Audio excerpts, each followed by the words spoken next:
ತಿಂತಾ ಇರೋ, ಒಂದು ನಿಮಿಷ ಬಂದು.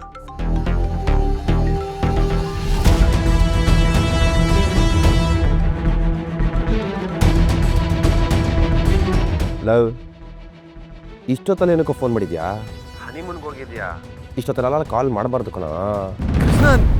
ಎಕ್ಸಾಕ್ಟಾಗಿ ಎಲ್ಲಿದೆ ನೀನು? ಹುಬ್ಳಿ ಕಣ, ಗ್ರ್ಯಾಂಡ್ ಮದುವೆ, ಒಳ್ಳೆ ಪಾರ್ಟಿ ಮಗ, ಸಿಕ್ಕಾಬಡೆ ಜನ. ಈಗ ಊಟ ಮಾಡಿ ತಾಚ್ಕೊಳ್ಳೋದೆ. ಹಲೋ ಹಲೋ ಹಲೋ ಹಲೋ, ಕ್ಯಾ ಭಯ್ಯ, ನೆಟ್ವರ್ಕ್ ನಯ್ಯ ಇದ್ರ. ಹಲೋ, ಕೇಳಿಸ್ತೈತೇನೋ?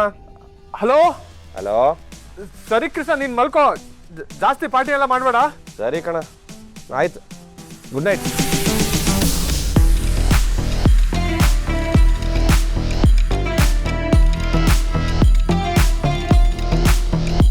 ಅಯ್ಯೋ ಲೇ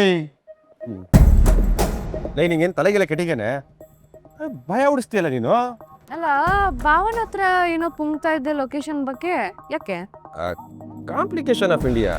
ನೋಡು, ನಾನು ಬಂದಿದ್ದೀನಿ ಅಂತ ಅವ್ನಿಗೆ ಗೊತ್ತಾದ್ರೆ ಸುಮ್ಮನೆ ಟೆನ್ಷನ್ ಆಗ್ತಾನೆ. ಅಲ್ಲೆಲ್ಲ ವಾತಾವರಣ ಹಾಳಾಗತ್ತೆ. ನಾವಿಬ್ರು ಬಂದಿರೋದು ಒಂದೇ ಕೆಲ್ಸಕ್ಕೆ, ಅದೇನೋ ನೀನ್ ಬಂದ್ರೆ ಏನಪ್ಪ ಕಾಂಪ್ಲಿಕೇಶನ್ ಇದೆ ಅಲ್ಲಿ? ಅದಕ್ಕೆ ನೀನು ದಡ್ಡಿ ಅನ್ನೋದು. ಲೈ, ಅವ್ರು ಹೋಗಿರೋದು ಹನಿಮೂನ್ಗೆ. ಅಲ್ಲಿ ಶಿವ ಪೂಜೆಲಿ ಕರಡಿ ಬಿಟ್ಟಂಗಾಗತ್ತೆ. ನಾವಲ್ಲೆಲ್ಲ ಇರಬಾರ್ದು ಕಡೆ. ಕರಡಿ ಅಲ್ಲ, ಓತಿಕೆ ಬಂದಂಗಾಗತ್ತೆ. ಸುಳ್ಳು ಹೇಳೋದ್ರಲ್ಲಿ ನೀನ್ ನಂಬರ್ ಒನ್ ಅಲ್ಲ, ರೆಡಿಯಾಗಿ ಇಟ್ಕೊಂಡಿರ್ತೀಯ ಬಂಡಲ್ಗಳನ್ನ. ನಾನೇನು ಸುಳ್ಳು ಹೇಳಿದೆ?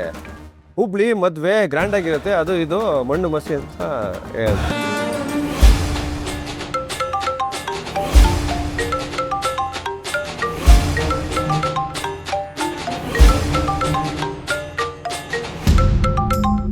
ಪ್ರಭು ಮತ್ತೆ ರಾಣಾ ಇಬ್ರು ಮೀಟ್ ಮಾಡಿದ್ರು ಮನೇಲಿ. High security, close door meeting. ಅಲ್ಲೇ ನಿಂತು ಸಂದಿಲ್ ನೋಡ್ತಿದ್ದೆ, ಏನೂ ಕೇಳಿಸ್ತಿಲ್ಲ. ಅವರು ನೋಡ್ತಿದ್ರೆ ಏನೋ ದೊಡ್ಡ ಸ್ಕೀಮ್ ಹಾಕ್ತಾ ಇದ್ದಾರೆ ಅಂತ ಅನಿಸ್ತಾ ಇದೆ. ನಾರ್ಮಲ್ ಮಾತುಕತೆ ಅಲ್ಲ ಅದು, ಏನೋ ಫೈನಲ್ ಮಾಡ್ತಾ ಇದ್ದಾರೆ. ದೊಡ್ಡ ಧಮಾಕನೇ ಮಾಡ್ತಿದ್ದಾರೆ. ಸರಿ ಸರಿ, ಅವ್ರ ಮೇಲೆ ಒಂದು ಕಣ್ಣಿಟ್ಟಿರಿ. ನಾ ಆಮೇಲೆ ಕಾಲ್ ಮಾಡ್ತೀನಿ. ಓಕೆ ಕೃಷ್ಣ, ಇನ್ನೇನಾದ್ರೂ ನನ್ನ ಹತ್ರ ಮುಚ್ಚಿಡ್ತಿದ್ಯಾ? ರೂಮಿಗೆ ಹೋಗಿ AC ಹಾಕೊಂಡು ಬೆಚ್ಚಗೆ ಮಲ್ಕೋ ಬೇಬಿ. ಈ ಗೋವಾ ಎಲ್ಲ ಚಿಕ್ಕ ಮಕ್ಳಿಗೆಲ್ಲ. ನಾಳೆ ಬೀಚಲ್ಲಿ ಆಟ ಆಡೋದು. ನೀನೆಲ್ಲಿ ಮಲಗ್ತೀಯ ಕೃಷ್ಣ? ನೀನು ಹೋಗಿ ಮಲಗಿದ್ಮೇಲೆ ನೀನು ಪಕ್ಕ ಬಂದು ಮಲಗ್ತೀನಿ. ನಿನ್ನ ಮುಖನ ಚಚಾಕ್ ಬಿಡ್ತೀನಿ. ನಾನು ಪಾರ್ಕಿಂಗ್ ಲಾಟಲ್ಲಿ ಮಲಗ್ತೀನಿ, ನೀನು ಹೋಗಮ್ಮ. ಅಲ್ಲ ಕೃಷ್ಣ. ಏಯ್, ಅಲ್ಲನೂ ಇಲ್ಲ ಗಿಲ್ಲನೂ ಇಲ್ಲ, ಹೇಳ್ತಾ ಇದ್ದೀನಿ ತಾನೆ. ಹೋಗಿ ಆರಾಮಾಗಿ ಮಲ್ಕೋ ಪುಟ್ ಪಾಪ. ಹೋಗು ಮಲ್ಕೋಗು. ಲಾಕರ್ನ ಸ್ವಲ್ಪ ಸೇಫಾಗಿ ಹಾಕ್ಬಿಟ್ಟು ಮಲ್ಕೋ. ಹೋಗೇ.